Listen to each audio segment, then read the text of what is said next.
Olá, você está ouvindo Sociedade dos Geógrafos Mortos, um podcast sobre geografia com Roberto Lobato Corrêa.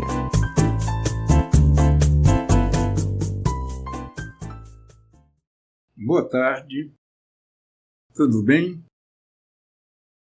Bom, nós vamos iniciar agora o 7º episódio da 4ª temporada sobre o espaço urbano. Nós estamos vendo desde o 6º episódio o tema da segregação residencial, que, como já falamos, é um tema fundamental, porque a maior parte do espaço urbano é de uso residencial, que não se faz de modo aleatório, mas criando áreas sociais internamente homogêneas, relativamente, e heterogêneas entre si. Ou seja, áreas sociais que denotam uma segregação. Essa segregação, aponta-se, tem sido objeto de uma intensa discussão. E a escola de Chicago, lá pelos anos 20 e 30 do século XX, apontava a questão racial como sendo fundamental para definir a segregação. Mas nós estamos nos Estados Unidos, onde efetivamente o peso daquilo que se convencionou chamar erroneamente de raça, sobretudo raça negra, desempenhava um grande peso na organização interna da cidade e das mudanças por que as grandes cidades americanas passavam. No entanto, muitos argumentam que o problema maior da segregação residencial diz respeito às classes sociais, que incluem negros, pardos, indígenas, imigrantes de diferentes nacionalidades e brancos, ricos e pobres. A segregação residencial está centrada, segundo muitos, no tema das classes sociais. E eu creio que classes sociais seja o tema fundante da segregação residencial. Classes sociais. E a favor dessa tese está o texto do geógrafo inglês David Harvey, de 1975, no qual ele estabelece conexões robustas entre segregação residencial e classes sociais. Eu chamo a atenção que esse texto do Harvey, muito pouco conhecido, vejam a bibliografia que está disponibilizada e vocês terão a referência bibliográfica completa. Esse texto é de 1975, que é uma data inscrita na primeira metade da década de 70, rica em termos de estudos críticos sobre a organização interna da cidade. É aí que aparece Manuel Castells, Henri Lefebvre, Horácio Capel e David Harvey. O que David Harvey aponta nesse texto? É sobre esta relação fundamental entre segregação residencial e classes sociais. E ele começa dizendo que em cada formação social, pré-capitalista, capitalista e as suas subdivisões, há um processo de formação de classes sociais que é própria, que define, inclusive, aquela formação social. E ele, então, se prende à formação de classes sociais no capitalismo. E ele nos brinda com uma proposta extremamente útil, extremamente interessante. Evidentemente, não está fora da possibilidade de críticas. Se não é possível criticar, o autor está produzindo um texto que pode virar um texto sagrado. E não é o caso, mas que serve para inúmeras reflexões sobre classes sociais na formação social brasileira. O texto de David Harvey, fundamental para análise e esforço de compreensão da segregação residencial no âmbito da cidade capitalista, é um desses textos fundamentais que devem ser lidos e discutidos. O que David Harvey fala? Que cada formação social tem as suas próprias classes sociais, inscritas e qualificadoras daquela formação social. E no capitalismo, quais são as classes sociais que emergem, digamos, a partir da Revolução Industrial, sobretudo no século XIX? E ele se apoia em 3 autores marxistas, todos os 3. Marx, Giddens e Poulantzas. Há controvérsia sobre cada um deles. Ótimo, mas a proposição tem consistência e eu vou tentar resumi-la aqui. David Harvey fala da existência de 3 forças estruturadoras de classes sociais no capitalismo. As forças primárias, as forças residuais e as forças derivativas. O que são as forças primárias? São aquelas forças fundamentais, as primeiras forças, em termos de importância, que estruturam as classes sociais no capitalismo, na formação social capitalista. Essas forças geram 2 classes fundamentais, estruturantes do capitalismo.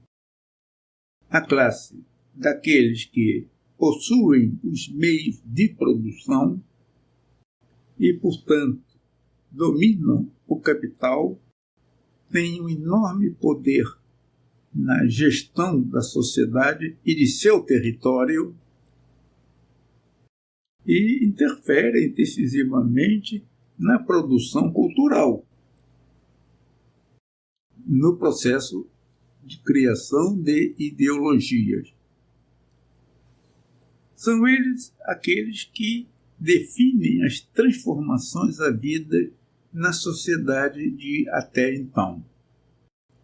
É aquilo que se denomina a burguesia.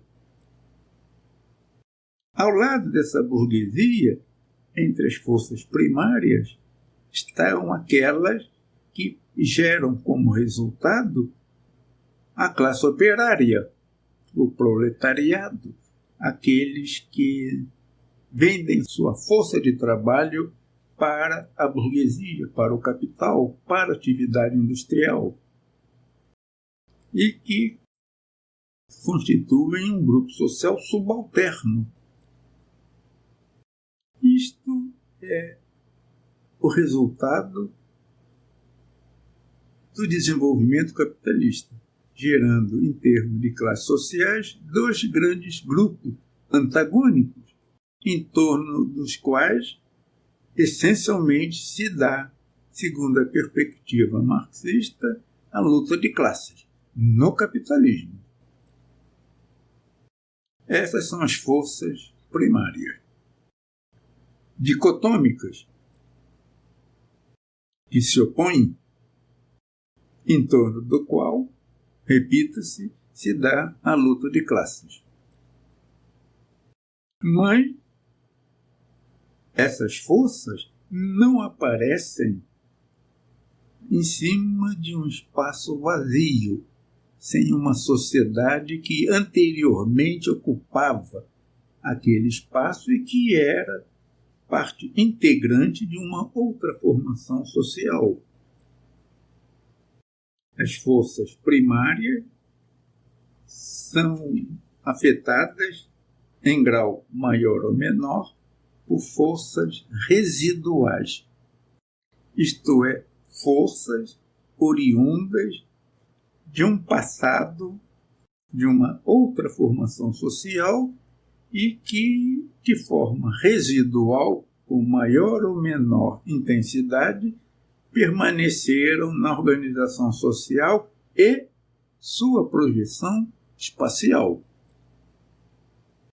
Essas forças residuais aparecem, de um lado, pelas heranças da existência de uma classe poderosa que era a classe dos proprietários rurais. Grandes agricultores, pecuaristas, poderosos. Na Europa e em outros lugares. Mas, ao mesmo tempo, como forma residual, segundo Harvey, aparecem herdeiros de um campesinato destituído e que não foi incorporado pelo capitalismo em sua fase industrial. E que vai para a cidade e se constitui um grupo com dificuldade de inserção na nova formação social, mas que ocupa o espaço. Ora, segundo Harvey, essas forças residuais, elas contrapõem-se às forças primárias, criando tensões entre modos de ver e viver o espaço,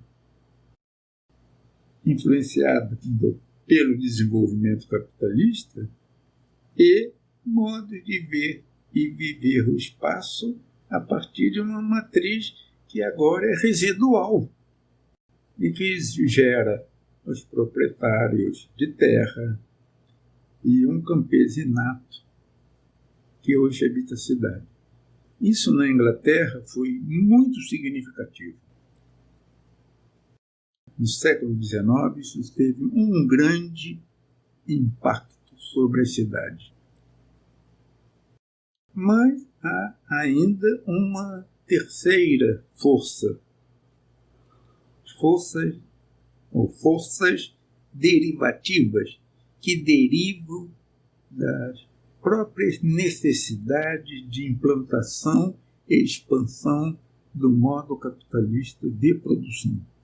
São as forças derivativas. E que traduzem o desenvolvimento do capitalismo, que fraciona as classes existentes a partir das forças primárias e forças residuais, tornando as classes sociais mais complexas, com inúmeras frações de classe. Ora, Will Harvey dá inúmeros exemplos. Imagine-se que, no capitalismo, novas demandas aparecem. A produção industrial pressupõe a existência da produção de matérias-primas, de sua circulação de áreas distantes, às vezes muito distantes, para os lugares fabris. Isso implica no desenvolvimento de vias de circulação, em que aparecem novas ocupações, ao mesmo tempo que o processo produtivo fabril se desenvolve a partir daí. O desenvolvimento da ferrovia, de máquinas a vapor, de vagões, de carga e também de passageiros, a criação de novos grupos profissionais, o maquinista, o condutor, o bilheteiro, aquele que controla a entrada e saída de mercadorias. Isso, por outro lado, cria um enorme desenvolvimento nas atividades terciárias do comércio e distribuição, porque existe uma massa de trabalhadores que não mais produz seus meios de existência e que, com o salário que tem, compra mercadorias, gerando com isso o aparecimento de lojas, de vendedores, de atacadistas, de intermediários diversos, de gerentes, de balconistas, fragmentando as classes sociais, oriundos do proletariado, oriundos da massa residual,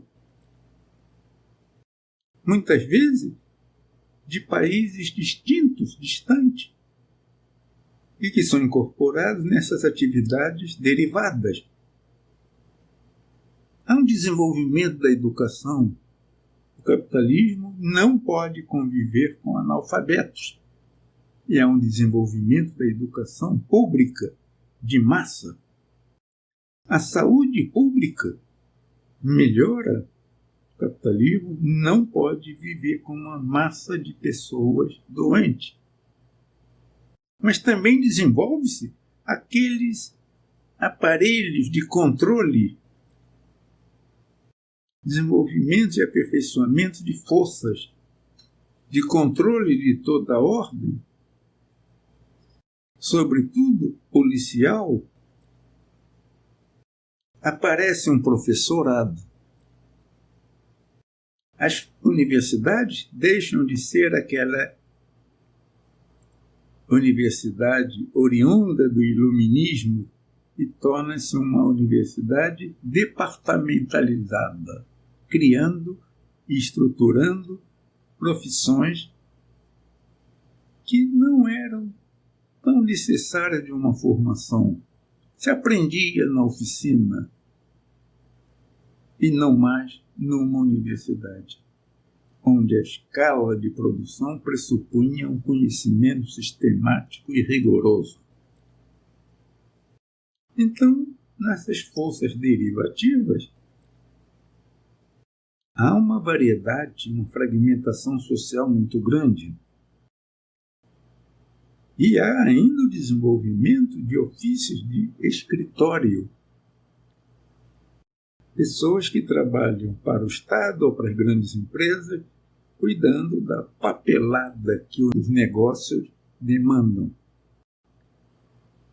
Cria-se uma classe média, que não é nem detentora dos meios de produção, burguesia, nem que vende sua força de trabalho para atividade industrial.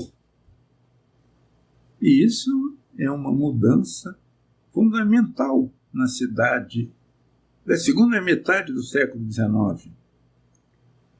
Além do fato fundamental que Harvey explora muito bem, é que a competição intercapitalista faz com que a classe burguesa, detentora dos meios de produção, também se fracione. Nem todos conseguem prosperar, nem todos conseguem produzir ou incorporar novas tecnologias. Então aparece uma classe burguesa fragmentada. Pequenos, médios e grandes. Da mesma maneira, o desenvolvimento capitalista deriva uma diferenciação da classe operária, agora classe operária braçal, semi-especializada, especializada, altamente especializada. Há um processo de fragmentação social. Ora, isto parece-me fundamental para se compreender a natureza da segregação enquanto uma projeção espacial dessas classes e frações de classe, segundo o que David Harvey aponta. A segregação espacial é, assim, uma expressão espacial das classes sociais. Classes sociais que são o resultado de uma dinâmica social no âmbito de uma formação social capitalista. Classe social que abarca as diferenças étnicas e que muitas vezes associa-se a elas. Por exemplo, branco e negro é uma dimensão dita, eu não gosto da palavra raça, é uma expressão racial, mas é também social. Associando-se, portanto, ricos e pobres, classe média, pobres, ou as diferenças que há na Irlanda do Norte, entre protestantes, anglicanos e católicos, no âmbito de um mesmo grupo étnico, ou assim, próximo disso. As diferenças entre judeus, askenazi e sefardita em Tel Aviv estão associadas às diferenças de classe. Para não falar entre judeus de um modo geral e muçulmanos de outro lado. Classes sociais é o elemento fundamental que produz a segregação residencial. É a projeção dessas classes sociais no espaço urbano que nós temos a segregação residencial. No entanto, lembre-se, o texto de Harvey, por mais útil que seja, ele é um texto eurocêntrico, que diz respeito à formação social capitalista na Europa, pelo menos na Europa urbano-industrial, com epicentro na Inglaterra. Tudo isso é discutível. Há objeções a isso. Que bom que há. Mas penso ser necessário pensar na formação de classes sociais na formação social brasileira. Eu não tenho condições de discutir isso. Creio que essa discussão é mais cabível para um sociólogo, antropólogo, historiador. Não exclui o geógrafo, mas não é muito próprio ao seu interesse principal, ainda que esteja profundamente vinculado a esse interesse principal.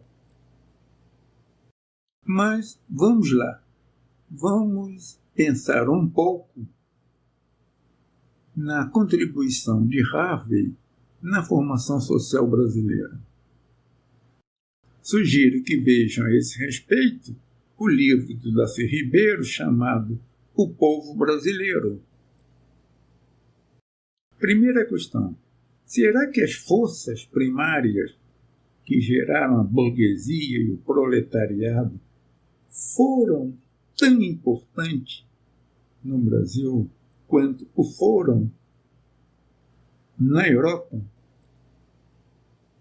E se foram importantes, foram mais tardiamente. E como se deu a formação da burguesia no Brasil e da força operária de imigrante, ou seja, de grupos residuais que não foram integrados no capitalismo alemão e italiano sobretudo, que vieram para o Brasil, São Paulo sobretudo, excedentes demográficos, resíduos de uma formação social que migrou para outra formação social. Essa conexão é importante. Segundo, as forças residuais.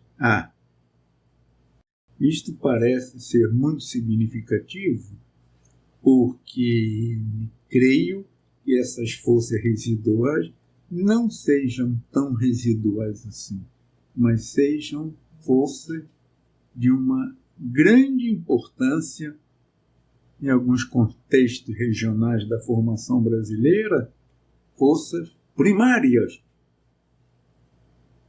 proprietários de terra e os resíduos do mundo agrário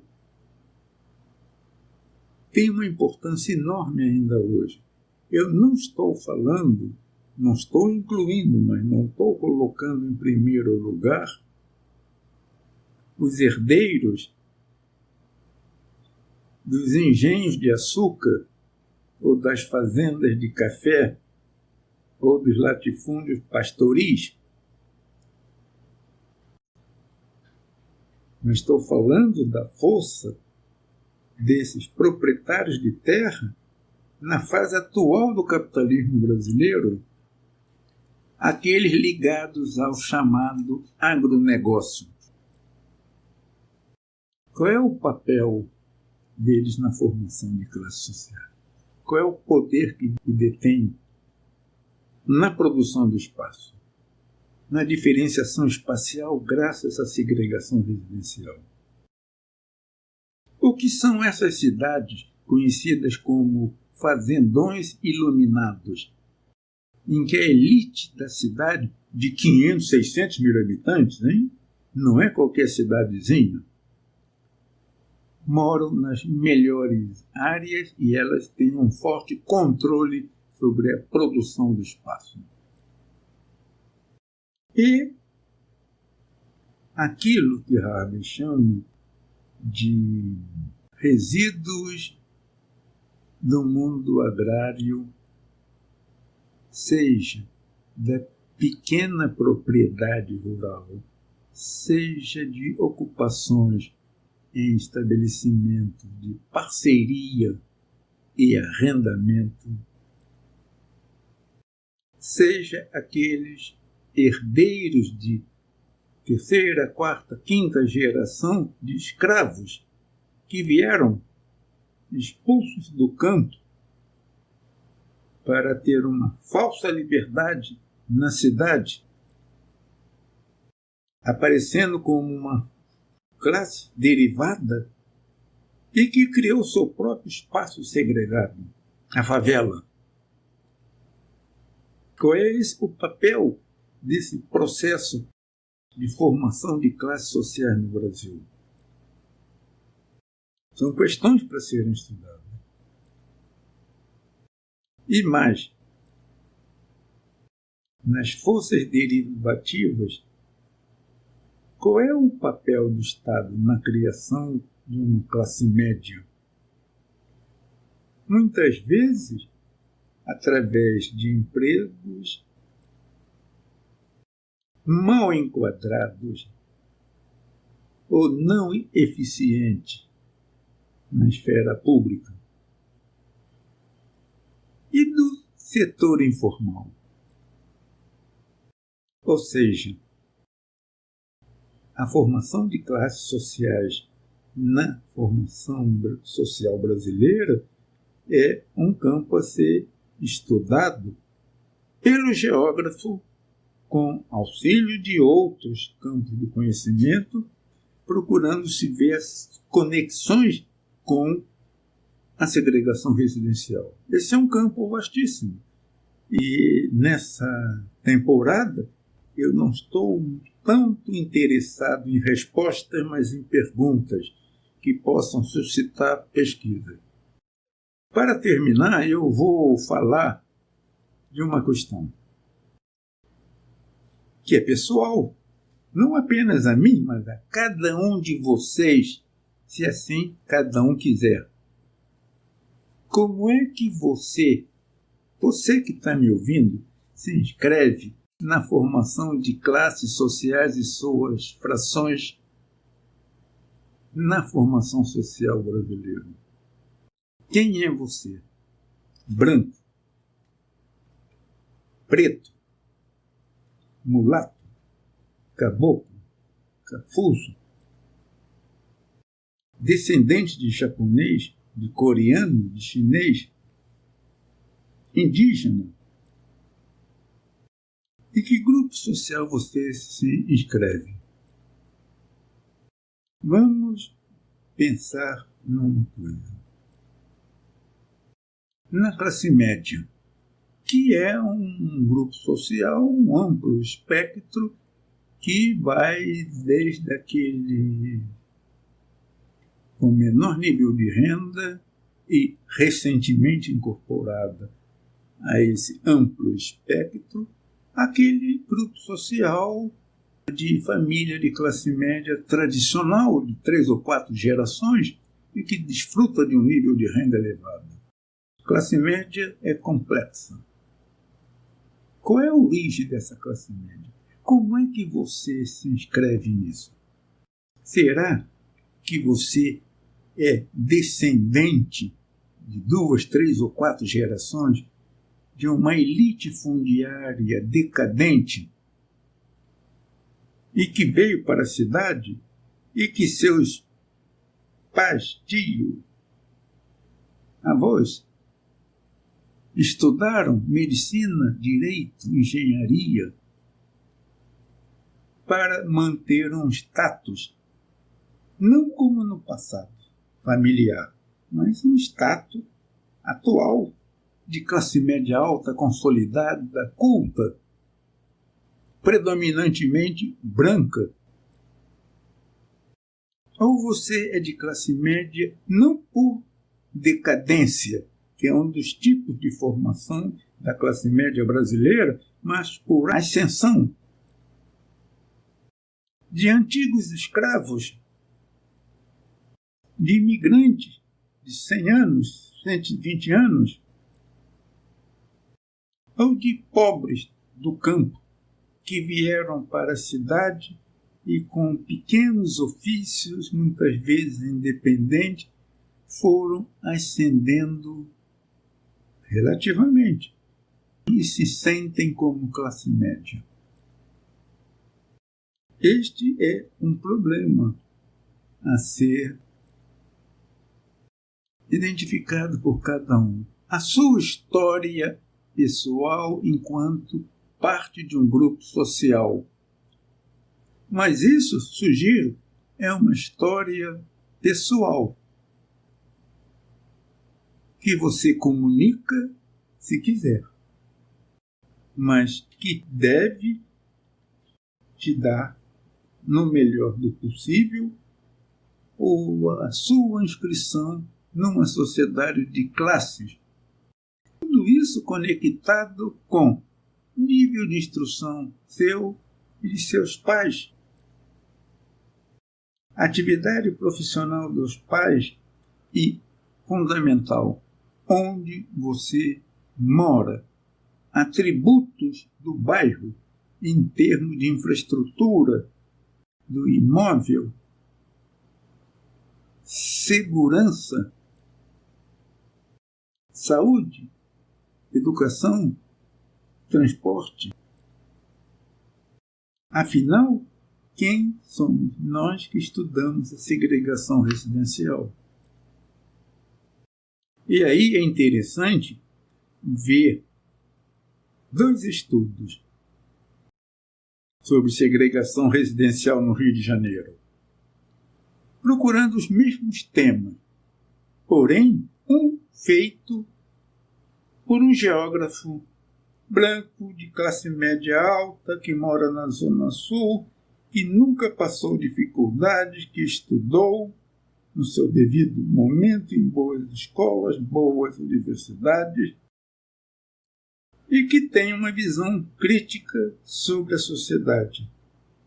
Mas ele é uma parte integrante dessa sociedade, uma parte privilegiada, que tem a sua própria experiência, a sua própria prática, que não tem a sua rua inundada, a sua casa invadida pela água, a sua vida cotidiana controlada em maior ou menor grau por milicianos, ou por narcotraficantes, ou por uma unidade de polícia pacificadora, que você pode portar 10 gramas de maconha e não será preso porque é usuário. De um lado. De outro, se você é negro ou mulato, pobre, mora numa favela, em precárias condições, onde dormem 4, 5 pessoas num pequeno cômodo, onde a infraestrutura é precária, onde você gasta horas para se transportar de casa para o trabalho, onde você vê a sua casa invadida pela água ou destruída por escorregamento do solo, onde você é controlado cotidianamente, onde muitas vezes você tem medo de sair à rua. O que é a segregação residencial para você? Como você faria esse estudo? Qual é a sua vivência, a sua experiência a respeito dessa segregação residencial? Isto é importante porque a produção intelectual é caracterizada, entre outros atributos, por um dado momento do tempo em que ela é produzida. Ela é afetada pelo espírito do tempo, genius tempori. Ela é afetada também pelo lugar em que ela é produzida, por um genius loci. E ela é afetada pela inscrição, singular que seja, mas socialmente inscrita num contexto socioespacial. Você é classe média branca da Zona Sul ou você é negro da favela? Imaginem 2 estudos sobre segregação residencial. Que semelhanças e diferenças existem nisso?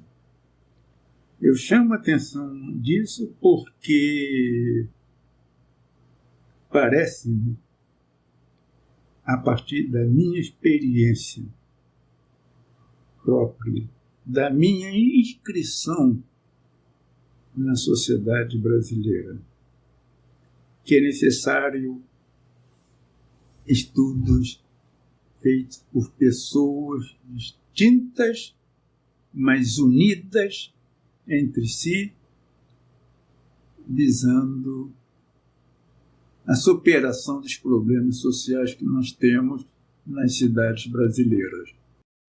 Muito obrigado. Na próxima sessão nós vamos continuar vendo segregação residencial.